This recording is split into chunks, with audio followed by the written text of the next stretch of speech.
अस्सलाम वालेकुम। मैं हूँ Shahbaz Ali, student of international relations. हम बात कर रहे थे डिक्टेटरशिप पे। तो 3 टाइप्स हैं मॉडर्न डिक्टेटरशिप के। मॉडर्न डिक्टेटरशिप को डिस्कस कर रहे थे और उसके टाइप्स हैं 3 डिस्टिंक्ट टाइप हैं डिक्टेटरशिप के: कम्युनिस्ट, नेशनलिस्ट एंड फाशिस्ट। तो बहुत से अमेरिकन इंग्लिश राइटर्स और पॉलिटिकल साइंटिस्ट जो पॉलिटिकल साइंस पढ़ते हैं उनको पॉलिटिकल साइंटिस्ट कहते हैं। जैसे कि हम पॉलिटिकल साइंस के स्टूडेंट हैं, हम पॉलिटिकल साइंस को पढ़ते हैं, तो हम क्या होंगे? Political scientist. तो बहुत से पॉलिटिकल साइंटिस्ट, इंग्लिश राइटर्स और अमेरिकन राइटर्स ने इन तीनों डिस्टिंक्ट जो टाइप हैं डिक्टेटरशिप को, उन्होंने एक ही ब्रैकेट में उनको बंद किया हुआ है, क्योंकि उनका जो प्रोपेगेंडा है और उनकी टेक्निक्स ऑफ जो सिंप्लीफिकेशन है उनकी एक ही है। उनका रीजंस, उनकी आइडियोलॉजी, मतलब जो उनका प्रोपेगेंडा होता है वो एक ही होता है। इन तीनों डिक्टेटरशिप्स का प्रोपेगेंडा एक ही होता है। इसलिए ये इंग्लिश राइटर्स और अमेरिकन राइटर्स और पॉलिटिकल साइंटिस्ट इन तीनों को एक ही ब्रैकेट में बंद करते हैं। लेकिन इनमें एक डिफरेंट है, स्ट्रक्चर का डिफरेंट, उनकी डॉक्ट्राइन का डिफरेंट, मतलब उनके नजरे का डिफरेंट और उनके आइडियाज़ का डिफरेंट। उनमें इन तीनों चीज़ों का डिफरेंट है, इसीलिए वो अब मतलब ये अलग अलग कैटेगरीज में रखी गई हैं और अलग अलग ये नाम इनको दिए गए हैं। ठीक है, तो इन तीनों में स्ट्रक्चर का, डॉक्ट्राइन का और आइडियोलॉजी का, आइडियल्स का डिफरेंट है इन तीनों डिक्टेटरशिप्स में। ठीक है, तो हम जो है इन डिक्टेटरशिप की ऑर्गेनाइजेशन, गवर्नमेंट एंड स्टेट की ऑर्गेनाइजेशन पे डिस्कस करेंगे। ठीक है, इन डिक्टेटरशिप के मतलब कौन सी गवर्नमेंट होती है, डिक्टेटरशिप कौन से डिक्टेटरशिप में कौन सी गवर्नमेंट होती है और वो कौन से स्टेट रखते हैं। ठीक है, तो डिक्टेटरशिप का जो रुझान था, जो डिक्टेटरशिप का राइज हुआ, वो हुआ था फर्स्ट वर्ल्ड वार से। ठीक है, फर्स्ट वर्ल्ड वार से स्टार्ट हुआ था और अभी तक बहुत सी कंट्रीज़ में अभी तक डिक्टेटरशिप चलती आ रही है। तो स्टार्टिंग कहाँ से हुई थी? फर्स्ट वर्ल्ड वार से। तो सबसे पहले कम्युनिस्ट डिक्टेटरशिप राइज हुआ था रशिया में, उसका राइज हुआ था रशिया में 1917 में। उसके बाद 1921 में कमाल अतातुर्क वो नेशनलिस्ट डिक्टेटरशिप डेवलप करते हैं, इस्टेब्लिश करते हैं टर्की में। ठीक है, कमाल अतातुर्क तुर्कों का लास्ट जो आप कह लें कि प्रेसिडेंट होता है और वो जो है नेशनल डिक्टेटरशिप वहाँ पे इस्टेब्लिश करता है टर्की में। ठीक है, पहले तो वहाँ पे किंगशिप होती है, वहाँ पे सुल्तान होते थे, फिर उसके बाद जब सल्तनत उस्मानिया ख़त्म हो गई तो फिर टर्की का ये कमाल अतातुर्क आ गया और यहाँ पे नेशनल डिक्टेटरशिप इस्टेब्लिश करता है। तो सबसे पहले कम्युनिस्ट डिक्टेटरशिप, फिर उसके बाद नेशनल डिक्टेटरशिप। देन 1922 में बेनिटो मोसोलिनी आता है, वो इटली का जो है, इटली में फाशिस्ट डिक्टेटरशिप इस्टेब्लिश करता है। ठीक है, बेनिटो मोसोलिनी हिटलर का दोस्त, उसका हमदर्द। ठीक है, जो कि उसने 1922 में फाशिस्ट डिक्टेटरशिप इस्टेब्लिश की थी इटली में। तो सबसे पहले कम्युनिस्ट डिक्टेटरशिप, फिर उसके बाद national dictatorship and then fascist dictatorship. तो 1917 से जो है वर्ल्ड वार 1 एंड होने वाली थी, जब अमेरिका ने एंटर किया था फर्स्ट वर्ल्ड वार में। तो 1918 को फर्स्ट वर्ल्ड वार एंड हुई थी, तो 1917 से डिक्टेटरशिप का राइज होना शुरू हो गया था।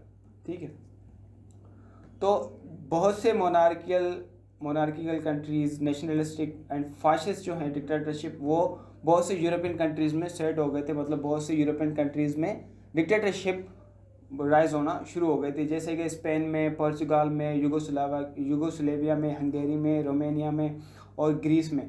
इन सब कंट्रीज़ में, इन सब यूरोपियन कंट्रीज़ में ये डिक्टेटरशिप पाई जाती, राइज होती रही थी। ठीक है, फाशिस्ट थी, फाशिस्ट में जो कि हिटलर भी फाशिस्ट डिक्टेटर था, मुसोलिनी फाशिस्ट डिक्टेटर था। जैसे जैसे वो कनक्वेस्ट करते जा रहे थे, कनकर करते जा रहे थे और दूसरी कंट्रीज़ पे जो है ना कब्जा करते जा रहे थे, तो वहाँ पे अपनी डिक्टेटरशिप कायम कर रहे थे, अपनी पसंद का बंदा डिक्टेटर ला के वहाँ पे खड़ा कर देते थे। ठीक है, तो इस तरह से इन कंट्रीज़ में, यूरोपियन कंट्रीज़ में भी डिक्टेटरशिप राइज होती रही। ठीक है, तो 1933 में बहुत फेरोशियस फाशिस्ट जो था डिक्टेटरशिप, जिसको हम हिटलर डिक्टेटरशिप कहते हैं जर्मनी की, और इसको आम लैंग्वेज में हम नाजी डिक्टेटरशिप भी कहते हैं, हिटलर का राइज होता है। हिटलर 1933 में जर्मनी में फाशिस्ट डिक्टेटरशिप कायम करता है और वो भी एक बड़ा जालिम डिक्टेटरशिप जो है ना राइज होकर आता है जर्मनी में। ठीक है, तो 1933 में दोबारा फाशिस्ट डिक्टेटरशिप का राइज होता है और जो है ये और बाद में जापान में भी फासिस्ट डिक्टेटरशिप का राइज होता है, वो वहाँ पे जापान में भी फासिस्ट डिक्टेटरशिप इस्टेब्लिश की जाती है। ठीक है, तो फासिस्ट डिक्टेटरशिप जर्मनी में भी होती है, इटली में भी होती है, फिर जापान में भी आती है। तो फिर ये तीनों कंट्रीज मिलके एक अलायंस बनाते हैं, मिलिट्री अलायंस जिसको कहते हैं, एग्रीशन के लिए एंड कन्क्यूनेस के लिए। ठीक है, कन्क्यूज के लिए। तो यहाँ पे ये तीनों कंट्रीज मिलके आपस में मिलिट्री अलायंस बनाती हैं, एग्रीगेशन एंड फॉर कन्क्यूनेस। ठीक है, दे फेवरसली prepared for world war.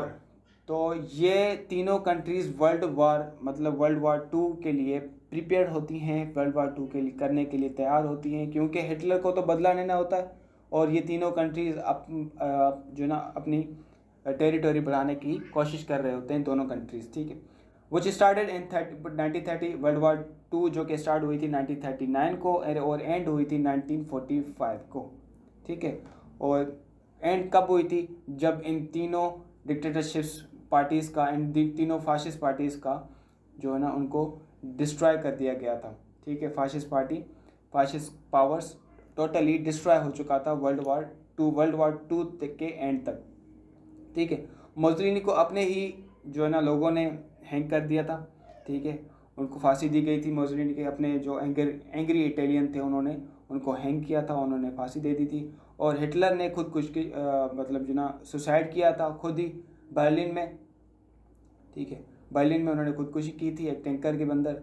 And फिर बाद में जो ना जापानीज़ तो एक पहले तो सरेंडर नहीं करते, फिर उसके बाद जब वहाँ पे अटैक किया जाता है हिरोशिमा नागासाकी से, तो फिर वो जापानीज़ भी सरेंडर कर देते हैं अमेरिका को। ठीक है, जैसे यहाँ पे hardly and skilfully surrender to the Americans who nurtured them into their brand of democracy. तो वहाँ पे जो है फिर जापानीज़ भी सरेंडर कर देते हैं, जहाँ वहाँ पे भी फासिस्ट डिक्टेटरशिप होती है और यहाँ इन तीनों का अलायंस टूट जाता है और तीनों का अलायंस होता है। ठीक है, अलायंस मतलब आपको किसी भी चीज़ की हेल्प की ज़रूरत होगी, आपको कोई भी अटैक करेगा, फिर उसके हम आपकी हेल्प के लिए आएंगे और हम भी उस पर अटैक करेंगे। जैसे कि अगर जापान पे कोई अटैक करता है तो वहाँ पे जर्मनी भी आके जापान की हेल्प करेगा और जापान भी जापान की तरफ से जर्मनी लड़ेगा। ठीक है, फिर इटली भी आ जाएगा। ऐसे ही अलायंस में ये होता है कि आपके साथ कोई भी कुछ हो रहा है तो हम आपकी हेल्प करेंगे, चाहे फाइनेंशियली हो, चाहे फिजिकल, चाहे जो है ना वार पे हो, किसी भी तरीके से हेल्प होती है अलायंस में। ठीक है, फिर नेशनलिस्ट डिक्टेटरशिप कायम होती है टर्की में। ठीक है, तो वो कमाल अतातुर्क एस्टेब्लिश करता है। अब जो है टर्की अब डेमोक्रेसी है, वहाँ पे डेमोक्रेसी है, वो डेमोक्रेटिक पार्टी है वहाँ पे, जो कि अब तैयब उर्दुगान वहाँ पे रूल कर रहे हैं। ठीक है, तो नेशनलिस्ट जो डिक्टेटरशिप थी वो कमाल अतातुर्क ने एस्टेब्लिश की थी टर्की में, जो कि सेकंड डिक्टेटरशिप है। फिर उसके बाद कम्युनिस्ट जो है डिक्टेटरशिप रशिया में अभी तक वहाँ पे चल रही है, क्योंकि वहाँ पे बहुत सारी डिक्टेटरशिप की वजह से, कम्युनिस्ट डिक्टेटरशिप की वजह से बहुत सारी इंडस्ट्रीज़ बन रही हैं, बहुत सारी डेवलपमेंट हो रही है। तो इसी वजह से वो अभी तक रशिया में कायम है कम्युनिस्ट डिक्टेटरशिप। ठीक है, तो वर्ल्ड वॉर 2 एंड होने तक हमने जो है कम्युनिस्ट डिक्टेटरशिप को देखा।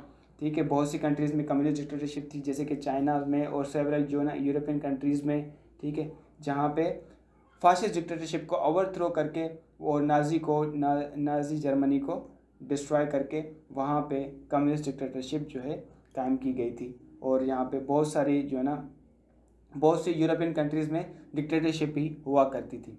ठीक है, तो बहुत सारी कंट्रीज़ में जैसे कि नेशनल डिक्टेटरशिप का जो है ना पावर का राइज होता है। ठीक है, जैसे कि इजिप्ट में, इराक में, इंडोनेशिया में, साउथ कोरिया में, थाईलैंड में मिलिट्री, और जो मिलिट्री डिक्टेटरशिप में होता है उसके बर्मा में होता है, पाकिस्तान में होता है और बांग्लादेश में। तो इन कंट्रीज़ में कहाँ पे मिलिट्री डिक्टेटरशिप होती है, कहीं पे जो है नेशनल डिक्टेटरशिप होती है, और कहीं पे कम्युनिस्ट डिक्टेटरशिप होती है, और कहीं पे फासिस्ट डिक्टेटरशिप होती है। तो पोस्ट वर्ल्ड वॉर 2 के एंड होने तक जो है बहुत सी कंट्रीज़, जहाँ पे चाइना जैसी और ईस्टर्न यूरोप की कंट्रीज़ जो थी, उन्होंने फासिस्ट डिक्टेटरशिप को ओवरथ्रो कर दिया था और नाजी जर्मनी को जो है डिस्ट्रॉय या उसको डिफीट कर दिया था। ठीक है, तो यही है आज का टॉपिक जो था। हमने डिक्टेटरशिप पे डिस्कस किया, उनके 3 टाइप्स थे उस पर डिस्कस किया, और कौन कौन सी उनकी जो ऑर्गेनाइजेशन वगैरह होती है उस पर हमने डिस्कस किया। और नेक्स्ट टॉपिक जो है हमारा मेन फीचर ऑफ डिक्टेटरशिप, उस पर हम डिस्कस करेंगे।